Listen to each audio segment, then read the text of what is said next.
A little while back, I did a talking point about the Danger Room playset you could piece together from several Marvel Select action figures. At the time, I wondered what they could add to this Danger Room for future releases. Well, it turns out nothing, as Diamond Select Toys is no more. Fortunately for us X-Men fans, though, there's something else they made for us to track down.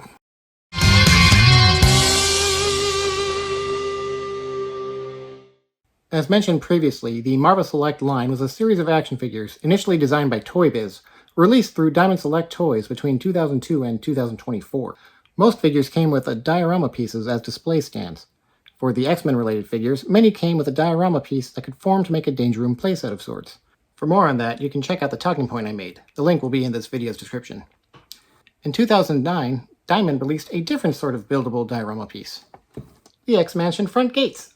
According to the Previews World website, Marvel Girl released on September 16th with one half of the X-Mansion's front gate as her display stand. This set gave us Jean Grey in her graduation uniform from X-Men 39, all the way back in December 1967, complete with an appropriately 60s bouffant hairstyle. The gate comes complete with an attached brick column, an asphalt road base to peg into, and a plaque identifying Xavier School for Gifted Youngsters. But this is just half of the gate. Where's the other half? Well, this is where Diamond got clever. You see, this set has a variant, and it includes a more modern, for the time, Marvel Girl with an updated gate. This Marvel Girl is Rachel Gray, the name and identity Rachel Summers adopted in July 2004's Uncanny X-Men 444. A nice touch to coincide with this era of the comics, the nameplate on the brick column was updated to the Xavier Institute for Higher Learning for this display stand. The two bases connect by sliding prongs that lock into place in a cavity on the underside. Ideally, the gates themselves then line up and make a complete set of gates which evoke the design from the comics. In this configuration, only one plaque is visible on each side, so whichever iteration of the school name displayed is up to the owner. And because of its construction, you can buy two of the same Marvel Girl variant and still connect the gate halves, if for some reason you don't want or can't find the other figure. Unfortunately, my gates don't line up so much as repel each other, creating an awkward gap at the top of the gates while touching at the bottom. I could probably fix this with a little light sanding of the edges, but it is a bit disappointing that they don't work out of the box. Like the Danger Room pieces, the scale of the set works well with both the 7-inch Marvel Select figures, as well as the 6-inch Marvel Legends line.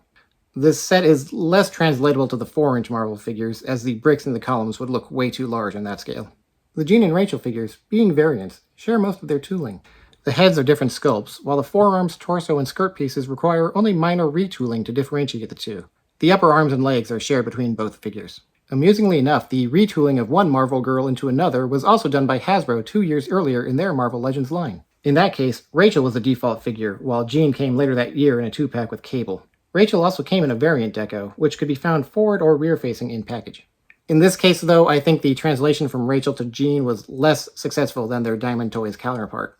The yellow parts of Jean's costume are strangely gold on this figure, and her one-piece dress looks very much like a crop top with green abs underneath.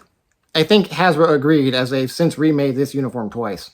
Once in the 2021 House of X wave, and again in a 2025 X-Men 97 2-pack with Cyclops. Here's hoping they eventually get around to updating Rachel's uniform from this time as well. The sculpt definitely shows its age, and the limited articulation of Hasbro Marvel Legends figures from this period is in full effect here. A short and sweet video this time, but let us know what you think. Do you like this display set? Do you want one for your collection? Are we overdue for a new version of this Rachel Summers incarnation? Sound off in the comments and share this video with your friends. Thanks for watching this episode of Articulated Points. We hope you enjoyed it, and we'd appreciate it if you would like, share, and subscribe. If you'd like to learn more about some of the toys featured in this episode or want to follow us on social media, links are in the description below this video.